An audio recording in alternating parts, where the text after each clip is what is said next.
This is Trend Following Radio, where great thinking comes alive. Nobel Prize winners, legendary traders, best-selling authors, and the pros that know what drive us irrational human beings. I am your host, MICHAEL COVEL. Not filtered, raw, honest. That's my passion.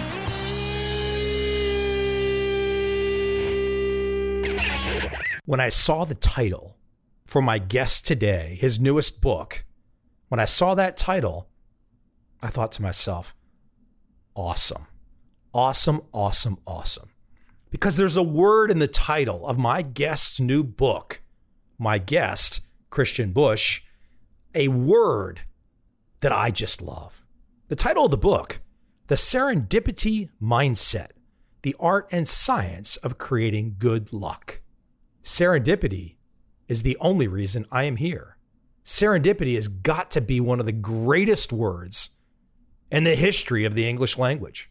It's fabulous.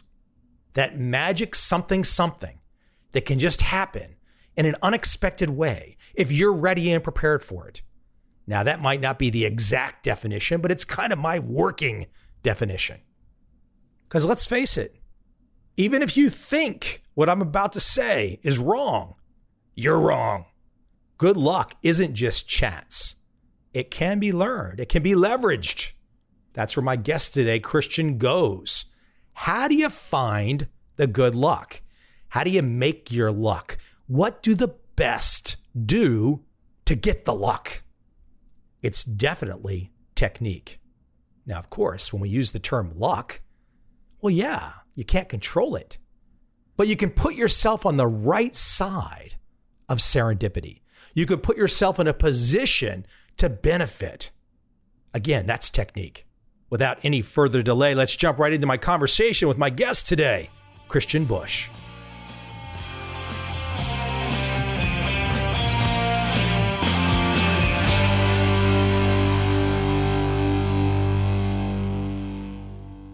Almost everything in my life is related to serendipity. That means for me, I don't have a plan. That means for me, I'm looking for connections. I'm looking for things that are interesting. I'm following maybe a path that doesn't make any sense. I'm very curious. And literally, I could trace everything that I've done in my career, books, a film, etc. This podcast is all based on serendipity. Every person that I've met is based on serendipity. On the flip side, I know from experience when I talk to most people, the vast majority of individuals, I'm going to guess even 99% or more, don't think this way. They think, what did my parents tell me to do?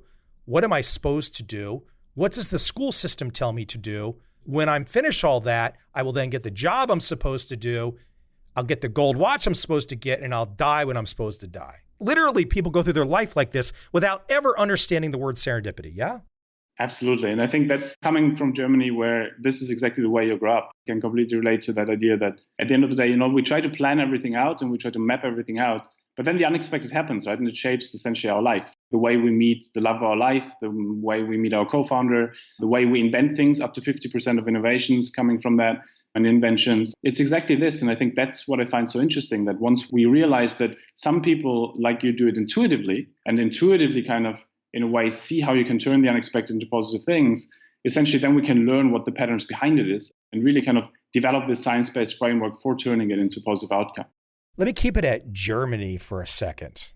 So most people, if they've never been, and I've only been briefly through Berlin many years ago, but if most people think of Germany, they think of precision, they think of engineering, they think perhaps of war stuff, but they think of very competent people, very precise. You would think in your mind to get to have that level of capability, there's a lot of training, there's a lot of schooling, there's a lot of follow the rules to some degree, I would guess. Where does serendipity fit for a German growing up? It's actually something where it's also how, if you look at business schools and others, they do the same thing. They try to instill us with this idea of there is some kind of plan that we have to follow, some kind of business plan and other things. It's interesting because growing up in Germany and getting used to these kind of different rules, and so I've always been trying to push a couple of boundaries as a kid as well. And I think a lot of people around me as well. And what happens there is that I think one thing I've realized on this journey of studying serendipity and living it is that a lot of times actually we're trying to airbrushing serendipity out of our stories because we try to make it a planning or a control story. We try to say, this is how I planned it and this is how I did it.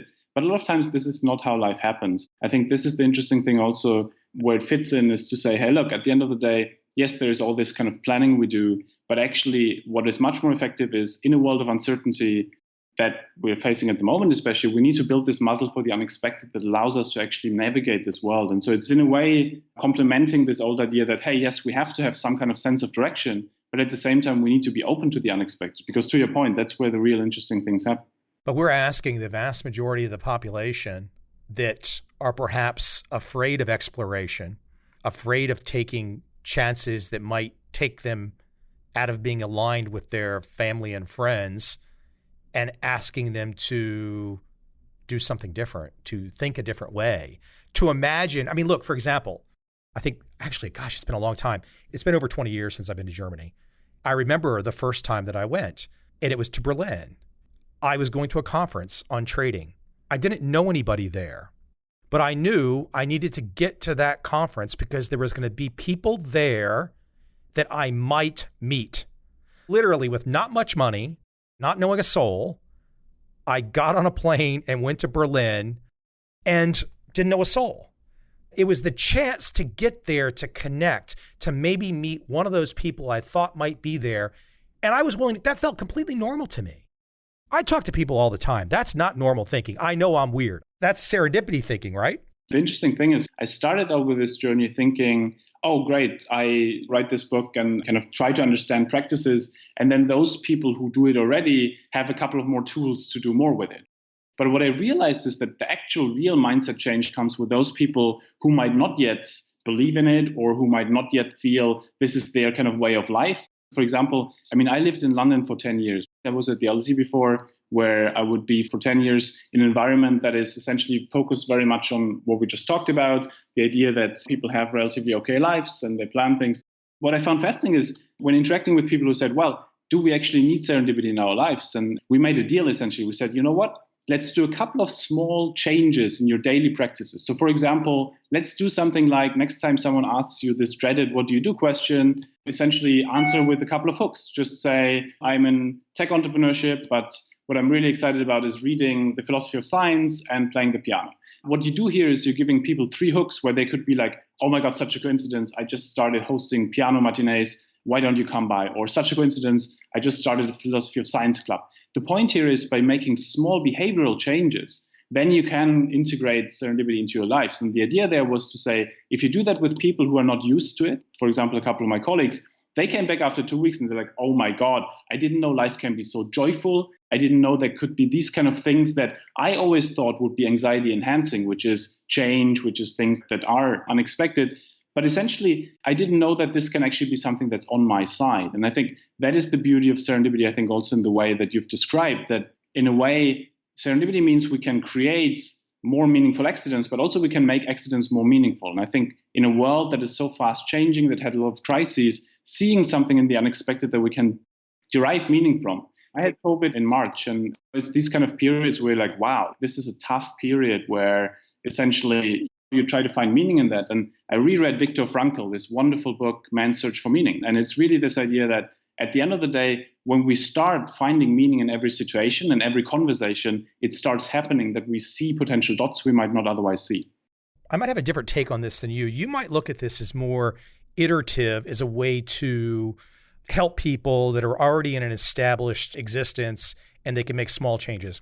I look at your work and saying it is a knife thrust into the chest to remind people they have gone down a, excuse me for saying this, a shitty path. Here's where I want to go with this. You mentioned the students, okay?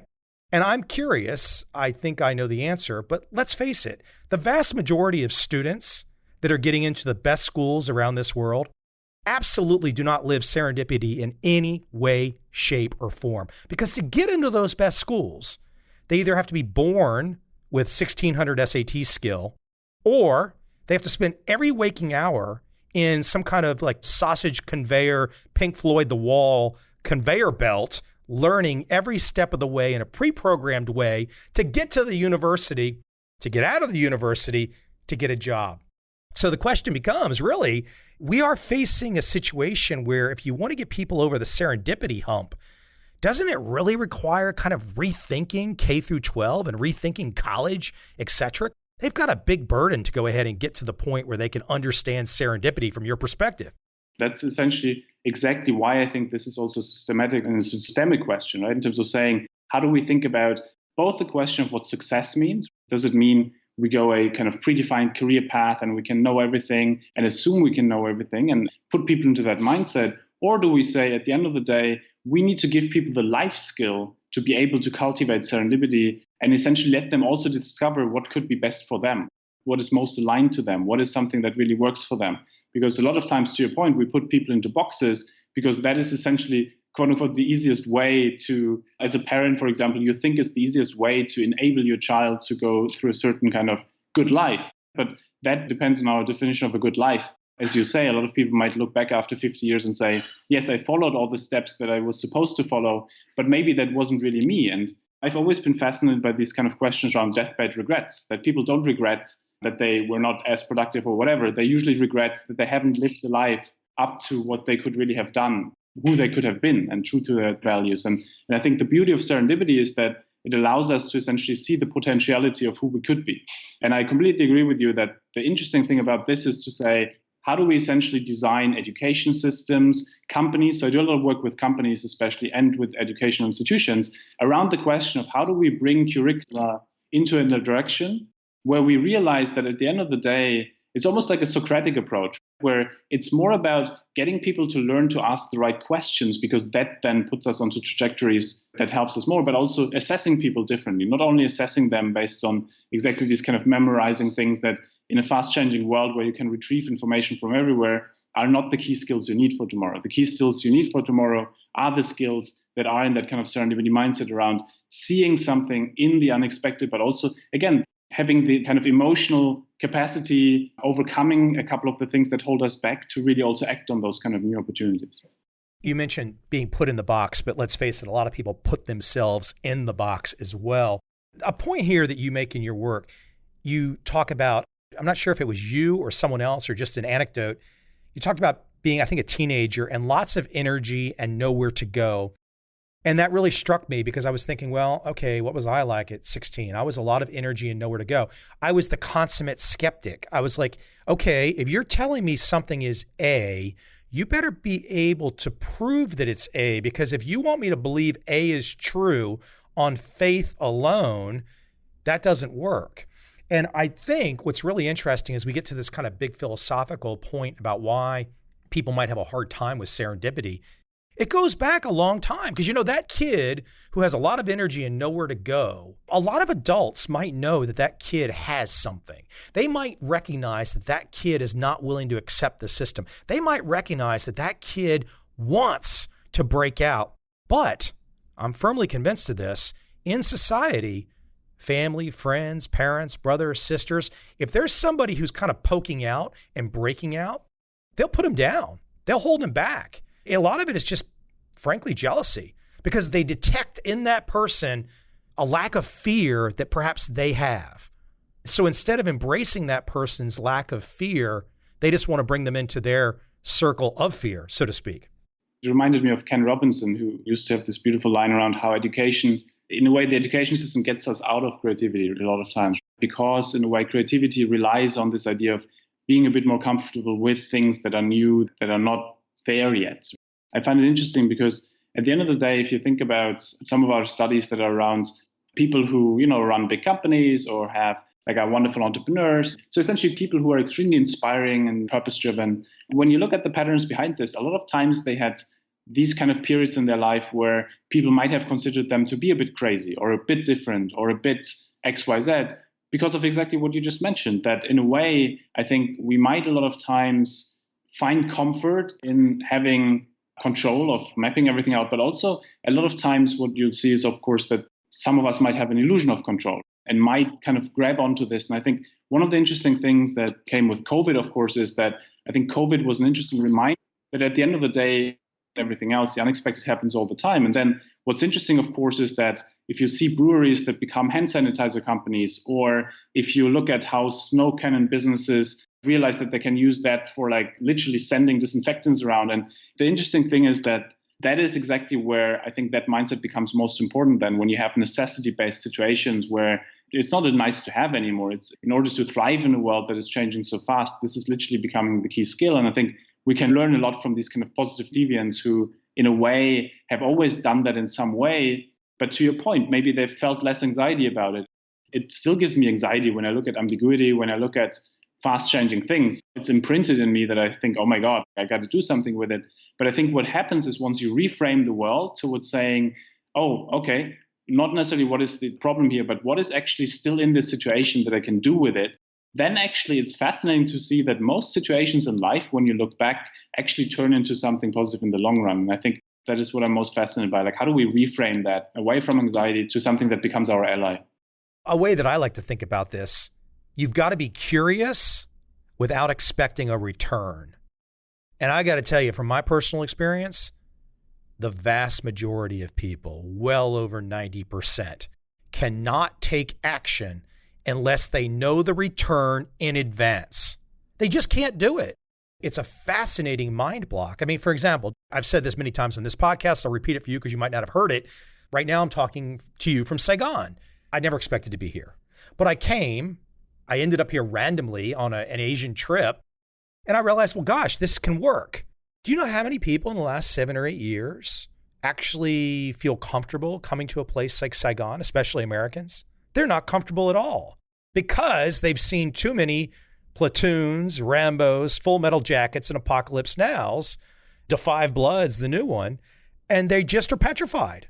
You get to a completely different side of the planet. I mean, I'm actually pretty close to Sri Lanka, frankly speaking, but you get to a different side of the planet and you realize, oh, wow, I just learned all kinds of new stuff. I met all kinds of new people, and all of those fears that my friends and family still have are unfounded. But you can't explain it to them because they're so damn afraid to even make the journey. It's a fascinating wall. So you end up having a life that you can't even share with people you know because they're stuck in a box. The fascinating thing there, I feel, becomes then, how do we bridge those two worlds, right? The world in which we grow up, in which we feel that maybe there is a certain kind of dominant logic almost of how we are supposed to live. And then to exactly your point, the kind of more out there, curiosity-led world. I found that fascinating because living between those worlds, one thing that I found really interesting, and that comes to what we talked about earlier, to take away this kind of big gap, what are the small things that we can put in place that people ease into it? And I think we've tried that in a couple of the universities that I'm involved with in terms of really saying, like, okay, we have people coming from different cultural backgrounds where they are used to that kind of planning mentality. But again, by very small behavioral changes, they become interested in that kind of idea. Oh, actually, there is something in that curiosity. There is something in that creativity. And then once they start, it kind of becomes this amplification of it. And people like literally get joyful about it and tell their parents about it. And then first there's kind of skepticism, and then they try it. And it's just fascinating to me. And I think that was also one of the reasons why a lot of our work has focused on questions such as, how do you directly develop exercises around it? How do you work out your muscle? Because at the end of the day, it's one thing to have it directly. People like us have it directly as a philosophy of life, as a life experience that is with us. Someone who might not have it might want to ease into it in terms of doing a couple of smaller things day to day, but then literally say, like, after a month, okay, this is what happened. And that's why I'm a big fan, for example, of a Serendipity journal, where you just kind of start and write down, which conversations do I have today? How could I ask questions slightly differently than usual? When someone talks, how can I think about how does this relate to things I'm interested in or someone else is interested in? How can I train myself to connect the dots? And once we ease into this, I think it gets interesting because we see how much there is in terms of when we might be bored by certain conversations. Usually we can literally revive every conversation, every situation. And I think that kind of joy that comes from that. And I've literally had people tell me, like, I got back my enthusiasm for life. And I think that is also what you mentioned, this kind of, how do we get that curiosity back? I think one of the issues, though, that is really terrible with COVID is the lack of travel, because I think serendipity, look at the origin story with Serendip coming from Sri Lanka, that origin right there. But I think that there's probably no greater way that one can find serendipity than moving around the chessboard of the globe. Because when you start to do that, things really happen. What's really interesting is travelers kind of do common things. So your chances of bumping into strange, interesting people really go up when you start to travel. I'll give another serendipity example, which I've talked before on this podcast.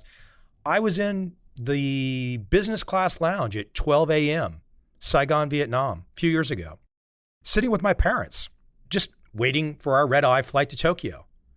And some guy taps me on the shoulder, and he says, "Hey, can I share your power outlet with you?"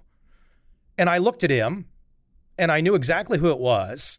No one else in the business class lounge of 100 people knew who it was, but I knew who it was. 6 inches away from his face, and I said, "Sure, as long as you give me a selfie with you." Now, I start taking a selfie with this kind of chubby, gray-haired guy with a beard, and my father's 2 meters away, and he's looking at me going, "This is weird." It was Steve Wozniak who founded Apple. But these serendipity things only happen if you're kind of like moving and grooving and keeping your eyes open. And that kind of stuff happens for, I think, so many travelers. I'm sure you've got a story of something that's crazy happened to you. And the thing is you talk about this in your work too, is that you can kind of keep your eyes open. And then when it happens, you've got to be in tune to it. Then when you're in tune to it and it happens, you got to figure out to do something with it. So in like 2 or 3 seconds, I realized the only thing I could safely get from Steve Wozniak without being some kind of fanboy was just to say, "Hey, can I have a selfie?" And I knew he would laugh and say, "Sure," because I was letting him share the outlet. That's serendipity.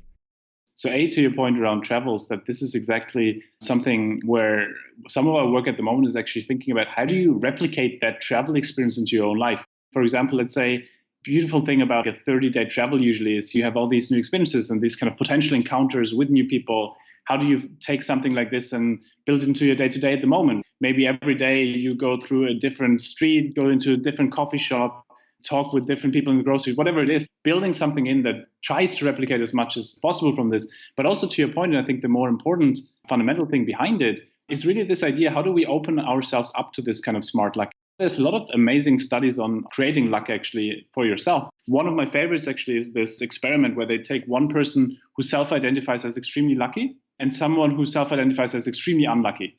They tell them, you know what, walk down the street, go into the coffee shop, order a coffee and sit down. That's it. What they don't tell them is that there's a 5-pound note in front of the coffee shop, and there's only one empty seat in the coffee shop where there's this extremely successful businessman next to it who can make big ideas happen. They also don't tell them there's a lot of hidden cameras across the street. They tell them, well, do it. The lucky person walks down the street, sees the 5-pound note, goes inside, orders the coffee, sits down next to the businessman, has a wonderful conversation, exchanges business card, potentially an opportunity coming out of it. We don't know that. Now, the unlucky person steps over the 5-pound note, goes inside the shop, orders the coffee, sits next to the businessman, the other person's left, ignores the businessman, that's that. Now, at the end of the day, they ask both of them, so how was your day? The lucky person says, well, it was amazing. I found money in the street, I made new friends, and we don't know if an opportunity came out of it, but wouldn't be unexpected. The unlucky person just says, well, nothing really happened. And I think we all see that in our lives, the way we travel, the way we meet people, that we might have had exactly the same situation, but one of us created serendipity and the other didn't because we were open to it, but also we connect dots, we do something with it and so on. You're talking about mindset as well, right? I mean, if you've got a faulty mindset, serendipity is never going to happen for you. Well, and that's the interesting thing, I guess, also about overcoming biases, because all of us have biases one way or the other. And I think one of the major biases a lot of us have is that we constantly underestimate that the unexpected actually happens all the time. If you have slightly erratic hand movements like I do, it's very probable that I will drop a coffee or I will drop something in the grocery store and so on. And if I now set myself up and if I am in a coffee shop, spill that coffee and there is that person I feel a connection with, do I have a line or something that I can use to say, hey, look, I'm so sorry, XYZ, maybe I can send you XYZ cleaning or you send me your cleaning bill, whatever it is. There's some kind of way then to prepare for these unexpected moments because we know that they happen. And that is really something, once we believe that they happen and know that they happen, we can set ourselves up for it and do more of it. But also then really, and I think that is something that comes a lot out of the work, is really that a lot of times we might hold ourselves back because we might not feel worthy of an opportunity. I mean, in one case, for example, this wonderful person who's involved in the restaurant business in in London, we would have this conversation around how he had never had serendipity happen until he was 25 and afterwards all the time. And the thing that happened was that people would always, since he's like 20 or so, would always offer him opportunities because he has great energy. He's a great, smart person. And they would always say, hey, look, I want to introduce you to my brother who could employ you in XYZ. But he would always say, no, I'm okay here, because he essentially felt people like me are not supposed to do XYZ. He had this kind of experience where he realized, hey, look, I deserve this. And he went through this kind of journey with a couple of people who helped him kind of gain that self-confidence. But once he had that, now he started to act on these kind of opportunities that came unexpectedly from different people and different places. And so one of the reasons why I really like what you said at the beginning about the importance of the education system is really that this is not only about a kind of mindset in the sense of thinking about how we do XYZ better. It's about setting ourselves up in terms of feeling that we deserve having that kind of luck happen in our life, and then have the system that allows that actually to happen. The education system is an entirely different debate. I think that's entirely broken all the way through K through college. The things that we're talking about today, let's just face it, we know they are not talked about K through 12. We know they're not talked about at university, not at any kind of scale and not in any kind of a way where it dents people. I mean, I salute you for going down the path to write about it and to try and bring awareness. I mean, that's the start, but I mean, it's a daunting task. I'll give you a hack I heard once. And as you're talking and we're going through this topic, I was thinking about this as a serendipity hack or rule. There's a guy, I think his name is David Gilmour. I'm not sure. I think his first name is David. He started Fiji Water. He's got this famous story. He came from a wealthy family, and his father said, as a youngster, maybe he was 18 or 20 or something, he said, look, here's the deal. I'll give you money for a business, or I'll give you money to travel. But if you choose the travel option, and I find out that you're traveling with anybody, if you're not traveling solo, if I find out you're traveling with anybody, the deal's off, you go home, it's over, no more traveling. You got to travel solo. You can probably already read my mind as to the reason why you want to travel solo and why, from a serendipity standpoint, that's probably so beneficial. But ultimately, the short answer is if you see this across, for anybody that travels, you see packs of people. And when you're with a pack of people, guess what you do?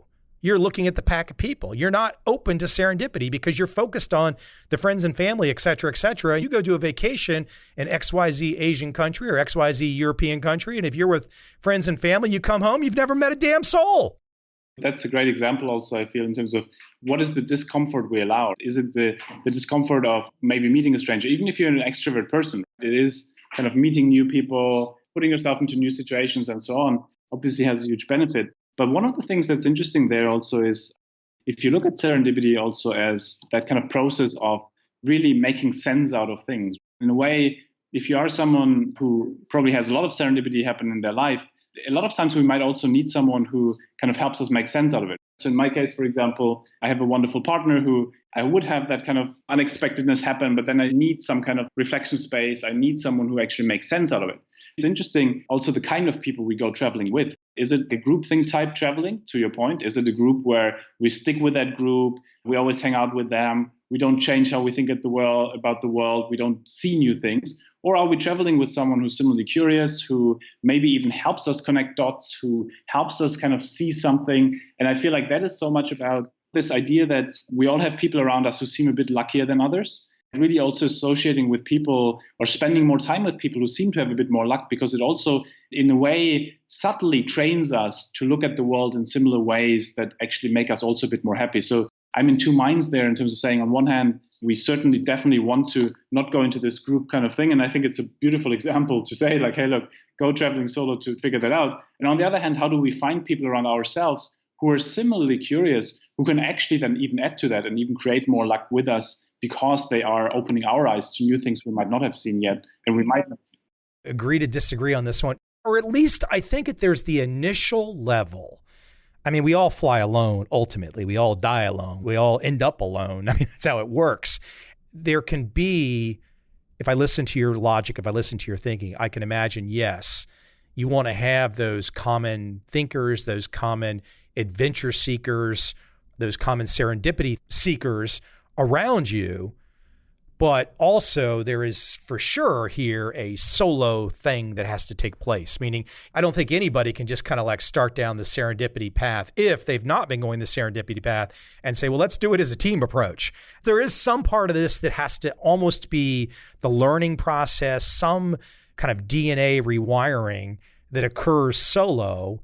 Then I can see your point where there can be some parallel processing and some friends and family that can help you along to kind of even get away from what I'm saying right there. This is about being an entrepreneur and your thinking. I mean, you can't take the word entrepreneur and serendipity and separate the two, can you? Well, it's interesting. So 2 points to this. One is really to your earlier point. I mean, I'm a big believer in this kind of discipleship, really discipleships where you essentially say, at the end of the day, a lot of the things we're learning by ourselves, but also we learn it as teams, or we learn it as being with people on a journey. And if you look at how over centuries interesting learning happened, it's a lot of times through apprenticeship, no? And through really being around people who are able to convey something to each other. And so I feel there's a lot in there. But to your point, then the question always becomes, how do we keep an independence, this kind of entrepreneurial mindset that allows us to actually explore that for ourselves as well? And I think to your point, it's an interesting one. We just had on the nerdy academic side, we just had a longer review process where we went through kind of all these different types of concepts and how they relate to each other. And one of the things I found fascinating is if entrepreneurship is all about essentially seeing and exploiting opportunity, a lot of this is around serendipity and vice versa. It's like a Venn diagram where there is this overlap between how do we seek and exploit opportunity. I think where serendipity really comes in is to say, at the end of the day, yes, we want to exploit opportunity, but there's also so much about our own personal growth, our own personal potentiality, and what could be out there, in essentially really kind of creating that own luck, but also setting ourselves up for it in a way that allows us to do that over time. And it's like this beautiful Venn diagram that probably goes into and intersects with each other. I'm not sure if some people listening might be going to where I'm about to go right now, and they're thinking, maybe they think that I'm talking about networking. Some of the examples I've used to kind of give back to you. I was thinking about the concept of networking and how most people think about it. Jamming into a hotel conference room and they're serving bad drinks and you stand around in a suit and you look at each other and maybe you get some business cards. And it's like, this is the standard operating procedure for the corporate world often. And before we started chatting, I was jotting down to myself kind of like what a definition of serendipity in my mind would be, contrasting to networking. Serendipity is networking on steroids inside the matrix. It's completely something that's supercharged beyond networking. And then the matrix part is you just don't know what the hell's going to happen. And you've got to be open to that. You've got to be open to absolutely insane stuff happening that you can never imagine. And if you're open to that, all of a sudden, the insane stuff that you could never imagine starts to happen every damn day almost. Yeah. Well, I mean, that's, I guess, big fascination. That's why I'm so fascinated about it, because essentially networking to me, I've always been a big fan of developing meaningful relationships. And I think to me, when you go to these conferences and they have networking breaks or something, it sometimes gives me shivers because it's so over-focused, particular transactional kind of ideas, versus I think the kind of networking you are alluding to is really kind of having this curiosity about learning someone new and then seeing what could happen in the moment and that potentiality that's in that. I find that fascinating because then networking becomes one part of the puzzle. And then there's so many other pieces. If you look at introverts, how they create a lot of serendipity, it might come by reading a book and then relating this to something they're excited about, or walking by a store and seeing something in the store. And there's very introvert ways of creating serendipity. But to your point, a lot of times the really kind of things on steroids happen when you are in particular kind of settings where other people also can connect the dots for you. And I think that's where it gets interesting. I don't know how you've experienced that in your life, but one thing I've certainly have happened a lot is that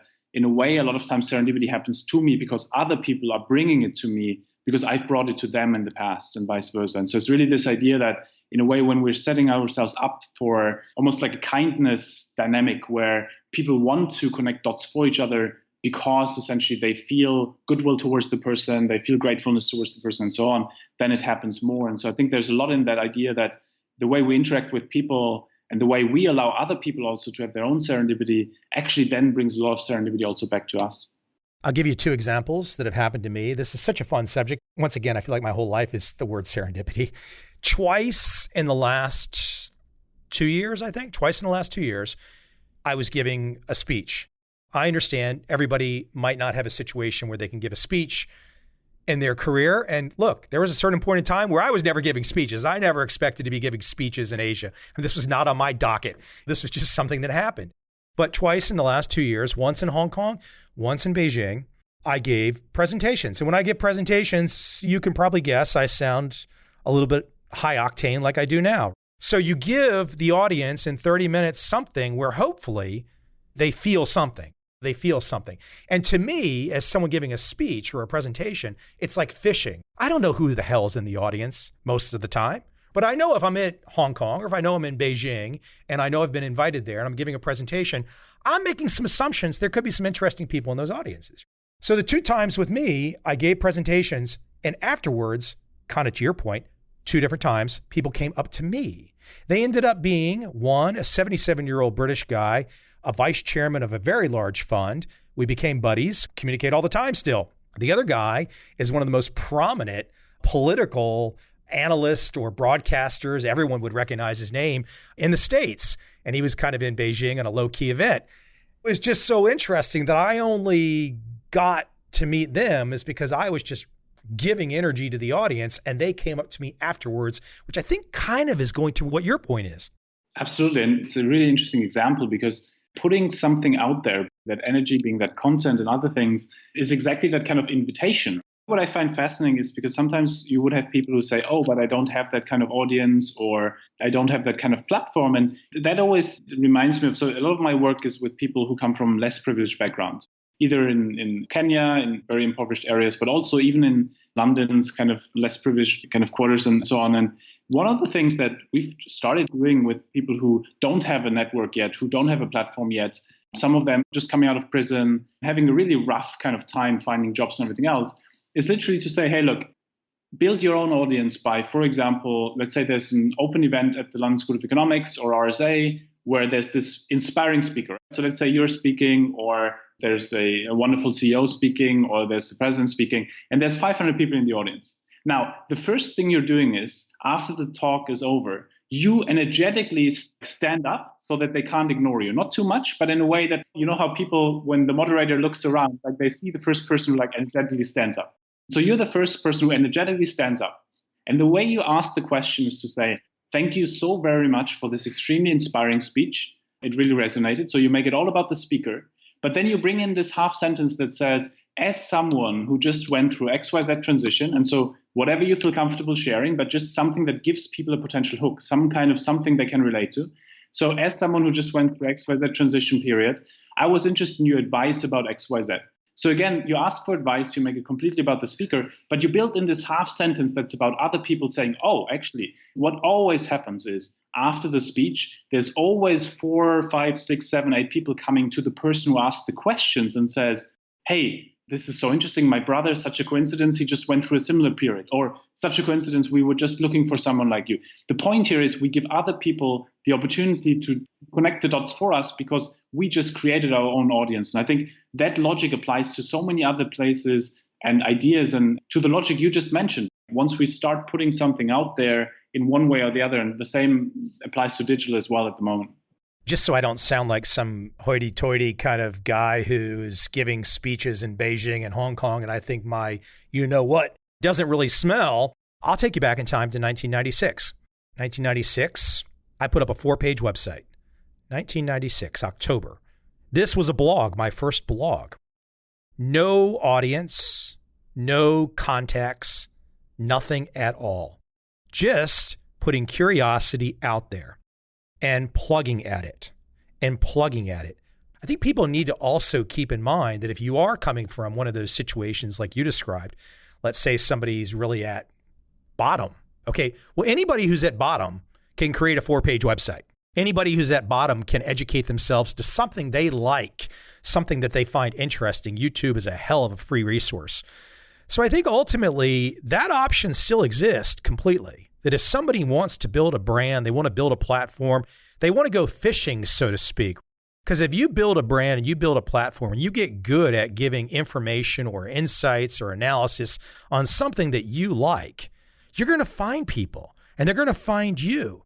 But you got to do the work too. If you're starting at that ground level and you're going to go fishing, you might not get people coming to your blog right away. You might not get people coming to your podcast right away. You might have to keep writing and writing and writing till your writing gets better. You might have to keep talking and talking and talking until you know how to talk. Ultimately, you get some experience and then people are going to pay attention. And they pay attention because some moment of serendipity happens where all of a sudden somebody tweets one of your blog posts, or they tweet your podcast that was only getting 5 listens a month, and it gets tweeted, and then all of a sudden you get 1,000 listens. And that stuff can happen. But again, back to the mindset point, you got to believe all this is possible or it's not possible. That hits the nail on the head in terms of that.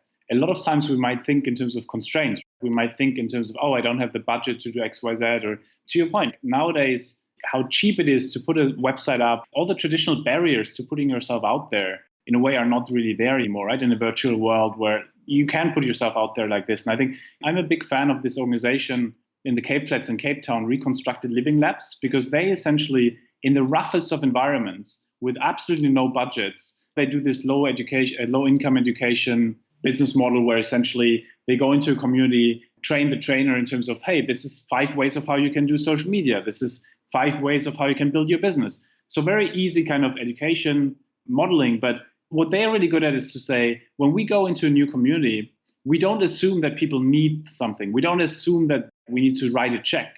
What we assume is that there's a lot of things already here. Like if I see an old garage, that could be a potential training center. If I see a former drug dealer, well, that person will have a lot of social capital. And if I can turn them around, they will be extremely resourceful and they will be extremely kind of social capital heavy and so on. And by looking at the world that way, by looking at the world in terms of what is already here, and then what can I do with this? I think that beautifully comes to what you mentioned earlier, that you always then realize, okay, this is something I can do in this moment that is just possible. And I think then serendipity starts to happen in that context of reconstructed living labs, where theoretically they don't have any opportunities. The birth lottery was completely against them. But even they, in those contexts, still find some kind of serendipity because they start creating their own luck by looking at things differently, by looking at people differently, not as a former drug dealer, but as a potential teacher. And philosophically, I think that is at the core of it, that once we start seeing what something could be, we actually start making it possible. And I think it's the beauty of serendipity. You seem to be opening this up, because if I think about a teacher, or I think about, let's say, an NGO or something in South Africa, I kind of imagine a group or individuals coming down to a level to try to bring people up. That's what I imagine is happening. That's the hope. But then on the flip side, you've got the individual who could also be pushing up.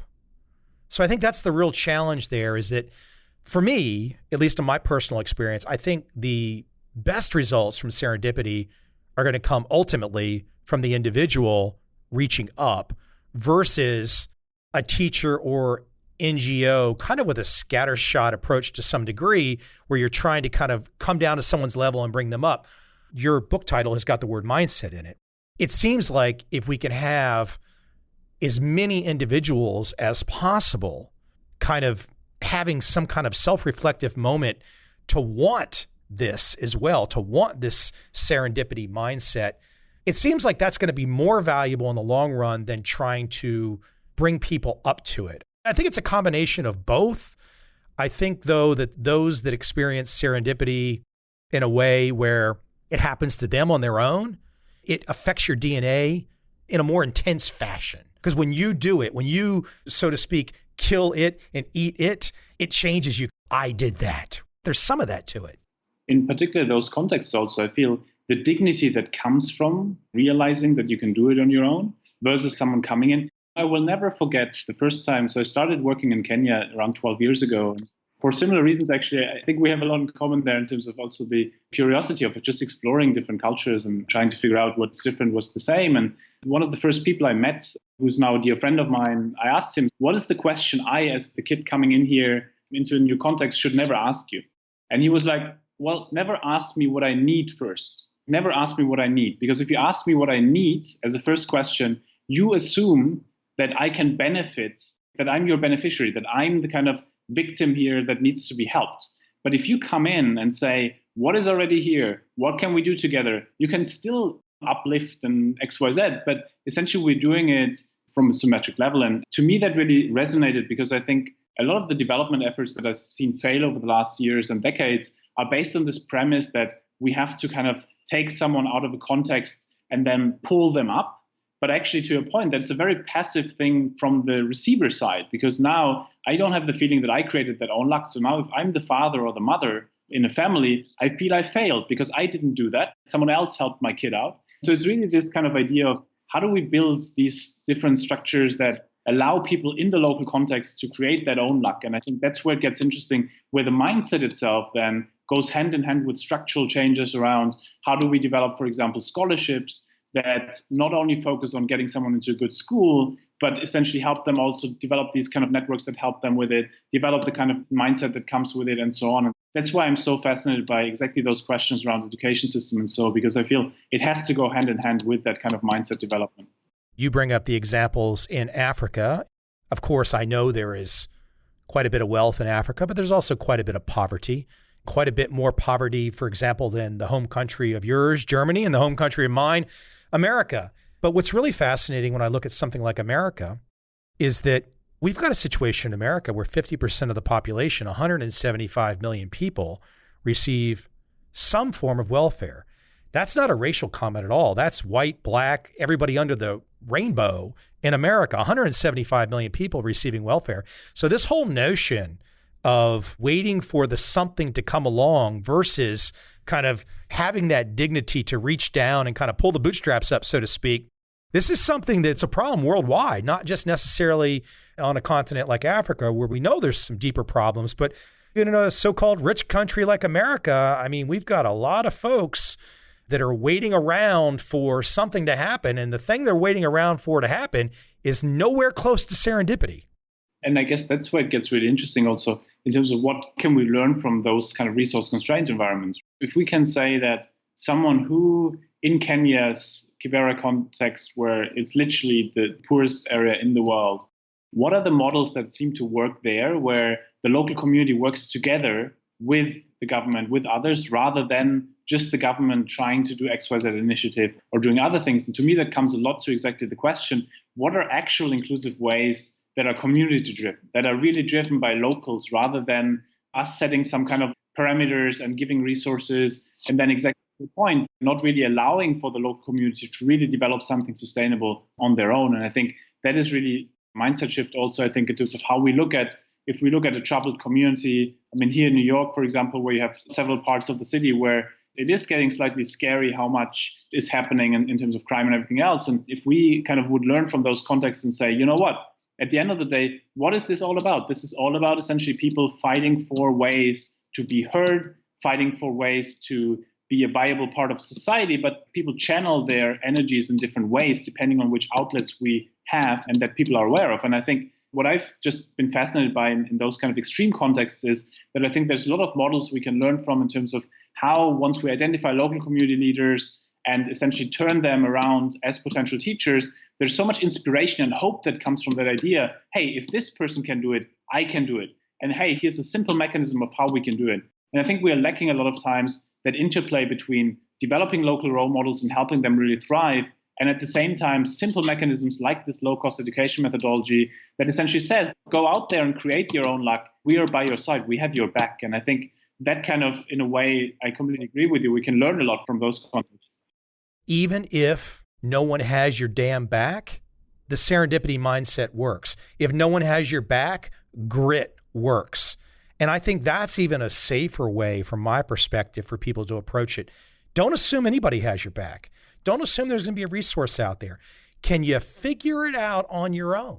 Can you pull it up? Can you reach down and pull those bootstraps up? I mean, look, this word serendipity is so great. Mindset is so great. I give you credit for putting the two into a title. I mean, those are two fantastic words. And I think that if the populations of this planet were to really find happiness, those two words are keys.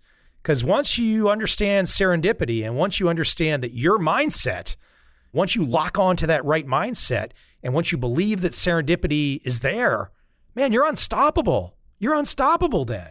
One of the reasons why I've been so excited about this work is also this Mark Twain thing. When you will be looking back in 30 years from now, like, what is it that really kind of maybe has a kind of impact? And I think I've just seen that so often. And I think you've been a great example of this. having that mindset in a way brings up not only opportunity, but really this kind of joy and enthusiasm for life. And I feel in a period like at the moment where it's so much fight or flight reflex, it's so much kind of we're driven so by fear, ingrains itself in politics, it ingrains itself in so many other areas. So that mindset is about that individual change, but it's also about saying, how do we build societies that are more resilient, but also that have that kind of capacity to deal with uncertainty and everything else, not in a way that is then creating wars or creating all the fight or flight reflexes, but actually something that says, hey, look, that actually can be a way for us to really thrive. And so I think that is where a lot of my excitement for it comes from, to really say, at the end of the day, it maybe helps us create a more enlightened kind of capitalism, even because we go out with this mindset, to your point, that we can create our own luck, but also then we find opportunities to connect with others and do that in ways that are more sustainable maybe than others. The book, Serendipity Mindset, The Art and Science of Creating Good Luck. I think we could probably share all kinds of examples and go down this path for a long time. It can be a tricky subject because, as we both know, the vast majority of people don't employ a serendipity mindset. In that sense, I hope they've been turned on in our conversation to explore more. I'm not so sure that people, even if they listen to me and you talk, I mean, some of this can be like, Mike said this example, he met Steve Wozniak, or Mike was giving a speech and something happened. Oh, whatever, that's just luck.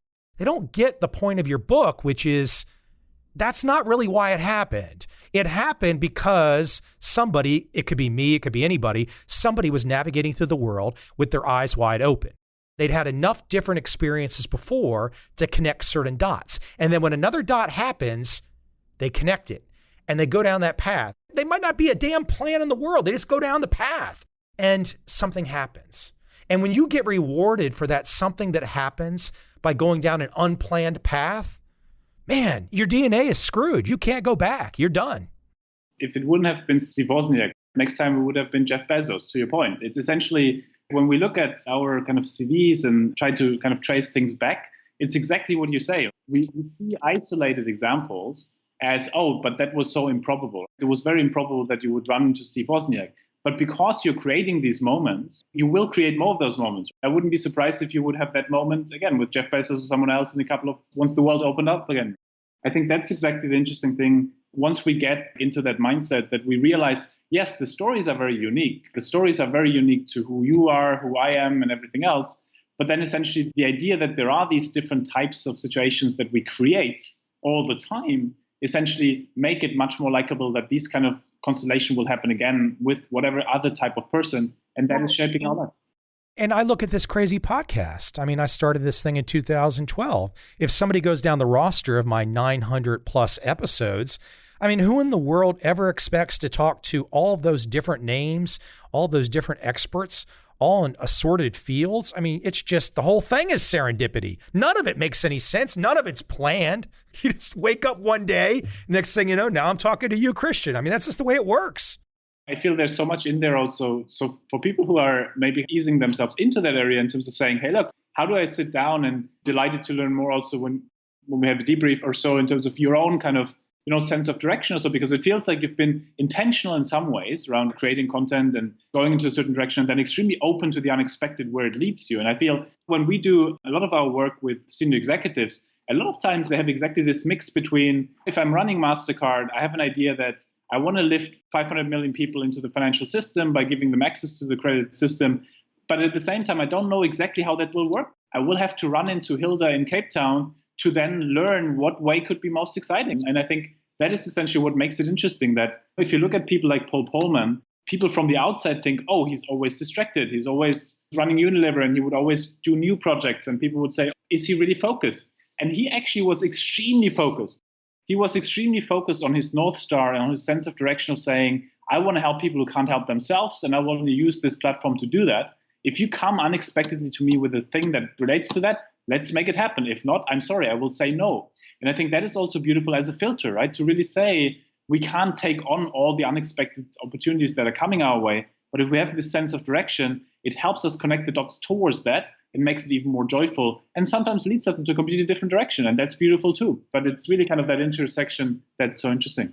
Again, the book, The Serendipity Mindset, the art and science of creating good luck. Christian, where can we send people? Where would you like to direct them? Is there a website? Absolutely. So the website is theserendipitymindset.com. And my Twitter is Chris Serendip. I'd be delighted to connect. In the spirit of serendipity, please do reach out on LinkedIn, Twitter. I'd be delighted to see if there's potential opportunity and serendipity in those interactions as well. Thank you very much, sir. Fun chatting. Thank you.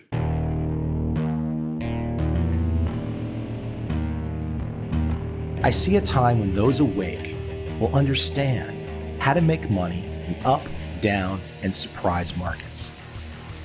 Whether new trader or experienced, college student or financial advisor, protecting against a crash or just trying to make a lot of money, trend following offers everyone an answer in uncertain times. To get started immediately, send me an email, michael@covel.com. I will send you the right trend following steps to take along with my free video. But if you want to buy and hold, trust the government and trust Wall Street, this is absolutely not for you.